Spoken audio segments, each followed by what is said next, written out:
Helene has weakened, now just a tropical depression, but still dropping so much rain across the southeast. We're seeing catastrophic damage and flooding. This is video from Florida. Crews were rescuing people out of their homes. At least 42 people died in the southeast so far from the storm. More than 3 million people are without power across Florida, Georgia, South Carolina, Tennessee, and Virginia.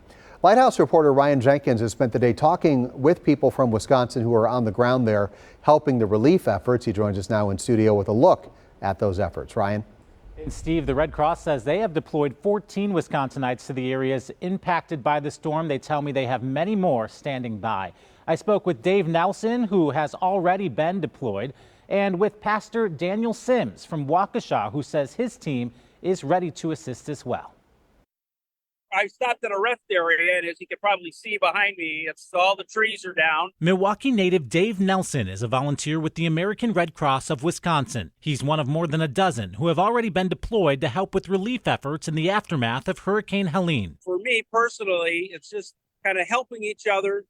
You know, I believe in the golden rule, do unto others, and that's what I try to do. Dave said overnight he helped run a shelter in Jacksonville, Florida, where roughly 250 people waited out the storm. Basically, what we call evacuation shelters that bring in the community residents to get out of their homes in case of the hurricane damage. And it's in a school that's well protected from and can handle the hurricane strength winds if they come in. I spoke with Dave as he is now headed to Tallahassee, where he said the focus shifts from waiting out the storm to giving people a place to stay until they figure out how they can return to their damaged homes. And when you work in those shelters, you really you're providing food, providing a place to sleep, and really you try to provide also some casework services so that they can get back on their feet to their houses. Volunteers I spoke with tell me much of today was spent assessing damage and learning where help is needed. Pastor Dan Sims leads the Wells Christian Aid and Relief Team out of Waukesha. We're a small church body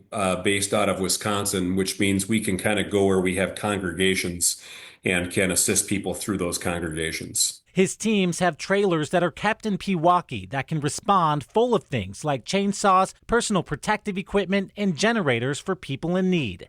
So it's likely that we'll be sending some trailers somewhere to get some generators to people who have need. But we're just not exactly sure yet because we're still waiting for word on exactly what's happening. Just two examples of Wisconsin neighbors responding to offer relief following Helene.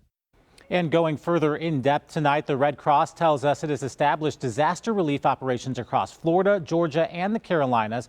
Already, they've provided nearly 12,000 overnight stays and more than 45,000 meals. Steve, back to you. Ryan, thanks.